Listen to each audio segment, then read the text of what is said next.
Welcome everyone to our third Theology of the Body talk, or John Paul II's Theological Anthropology. So this one is talk number 3. So we're still in the beginning account, and we're going to look today at the second creation account.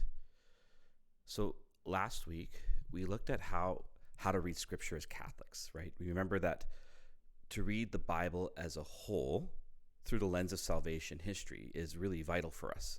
And that the notion of a literal sense means that not so much that strict literalism is implied, but that we should always see language as symbolic and poetic, that the meaning is always greater than the word, is a good way to think of it. We looked at the first creation account and how we are seen in the rhythm of the 7 days of creation, that we are material beings, but that we also are spiritual beings by virtue of being made in God's image and likeness. We learned, too, that the designation male and female is only used for human beings in the context of being made in God's image and likeness.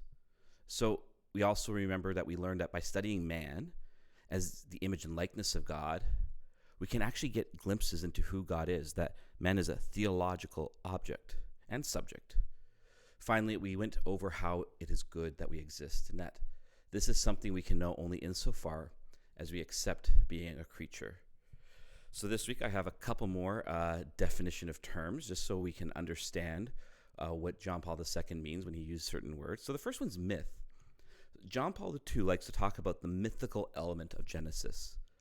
We don't see that word often in the right light, because he means by this that it uses strong symbols to convey deep and abiding truths about God, humanity, and creation. It is, if you will, true myth. The events may not have happened historically in the way it is narrated, but the images and symbols of the narrative convey the deep meaning of the events of creation, marriage, the fall, etc., and thus is still true. So we can say that the fall did not happen as it is detailed in Genesis in terms of a history, but we can say that the fall happened, and that the images and story of the text are meant to reveal the deep meaning of the truth of this event.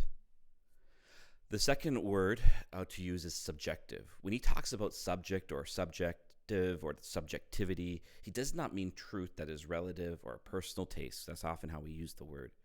Rather, he means it much as we would mean it in grammar. We know a basic sentence has a subject, an object, and a verb. Jane runs to a hill, for an example. Jane is the subject, the one running. She runs, the verb, and she runs towards the hill, the object of her action. Subject means then a person who is active, an acting person, a person in act. It means that the subject is someone who acts in the world, responds to it, takes it in, and appropriates it. Another word that we can use for subjective for him is the word personal. So now let's get into his third catechesis here, again, which is around the second creation account, which begins in Genesis chapter 2, verse 4, where we hear of the creation of man and women in a more detailed fashion, and that it has a different character than the first story of creation. John Paul talks about the more psychological or subjective character of this account. By this, he means that it tells us who the human person is as an actor, as someone who is conscious, who is self-possessed, who has freedom and reason to act and react to the world around him, and to take it in and appropriate the world around him to himself. We could say that the first creation account looks at the nature of creation, while the second creation account looks at the nature of the human person as male and female in the context of God's one creative act. This text is more mythical in its symbols, though the first creation account itself has many mythic themes as well, but that's for maybe another day one day. Again, we must remember, myth does not mean untrue. It means that there's a mystery so deep and true that a mere historical retelling would do injustice to the truth of the events. It is like making a movie to highlight the life of a great figure, to highlight deeper things we may miss in a more strict historical biography. This account tells us about Adam and Eve, individuals who have names and purposes in the story. But John Paul brings us into a very interesting insight that should not be looked over here. He states that this second account more directly speaks to our modern questions about being human. Now you might be wondering, how can such an ancient text speak to modern human questions and problems? Now remember what I said in the first catechesis, that the original character of the text is not just that it tells us about the origin in its most ultimate sense, but it is also a recounting of our own origins as well, by the fact, too, that you and I are a creature, that we didn't create ourselves. We, too, can touch this original experience a little bit, though obviously in a veiled manner. So to highlight this point, John Paul now returns to the discussion between Jesus and the Pharisees from Matthew 19 in regards to marriage and divorce. He talks about how Jesus cites both creation accounts on purpose, and that the second citation about the indissolubility of marriage, therefore a man leaves his father and his mother and clings to his wife, and the two become one flesh, brings us to what he calls like the boundary point between original innocence and original sin.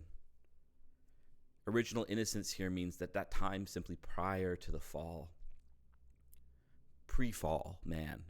This passage in Genesis 2 about the indissolubility of marriage comes directly before the drama around the tree of knowledge of good and evil. Yet we, including the authors of Genesis, are on the other side of the tree, as it were. We are part of a fallen creation. But Jesus' reference to the words about the creation of man occur prior to the event of the fall and into the realm of original innocence.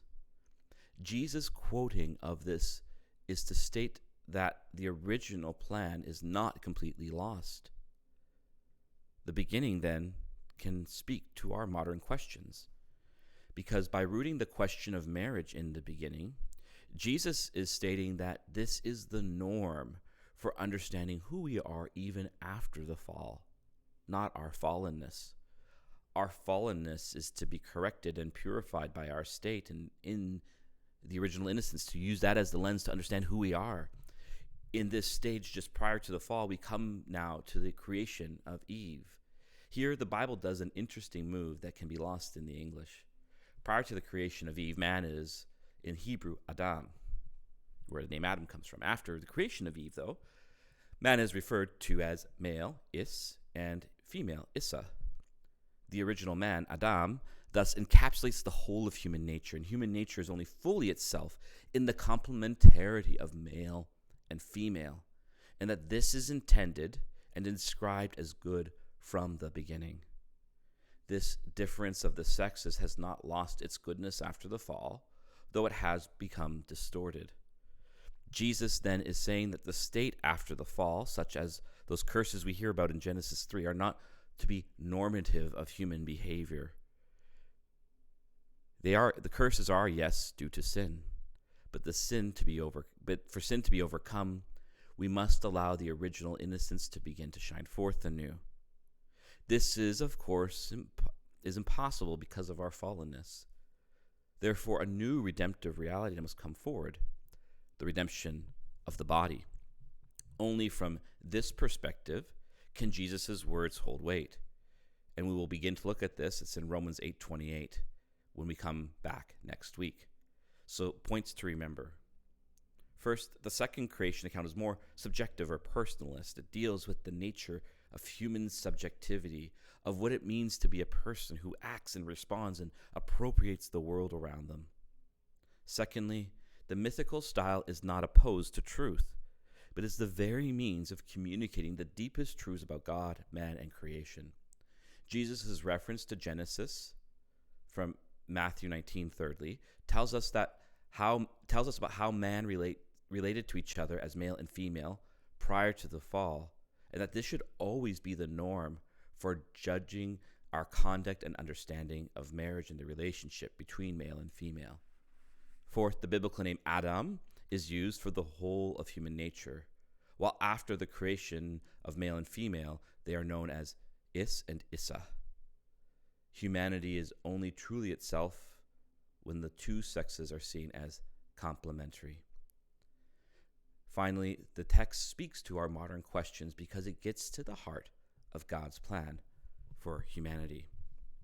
So some kind of extra thoughts on all of this. So John Paul will address what I am sure are many lingering questions that begin to emerge in hearing these things. We're taking it kind of slow at the beginning because we need to ruminate over these things, and the best things are worth learning slowly. You'll notice that this is the second time that John Paul has given a central place to the distinction between male and female, and that he sees this as fundamentally good. You'll notice, too, that he distinguishes between man and male and female. So man as that more older English sense of talking about the whole of humanity. And this is good anthropology, the study of the human person. Man has one nature, human, and it is fully itself in the complementarity of male and female. This will determine the validity of the Church's teachings on human sexuality and what it means to be male and female. By rooting humanity's distinction between male and female prior to the fall, John Paul, on the authority of the words of Jesus, is asserting that this distinction is vital to being human, and that to be male and to be female is essential. This male-female distinction is important, too, because it means a mutual receptivity of the gift of masculinity and femininity between both sexes.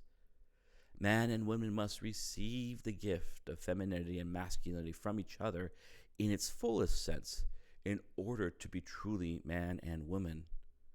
In other words, a male is not himself without female, and female is not themselves without male.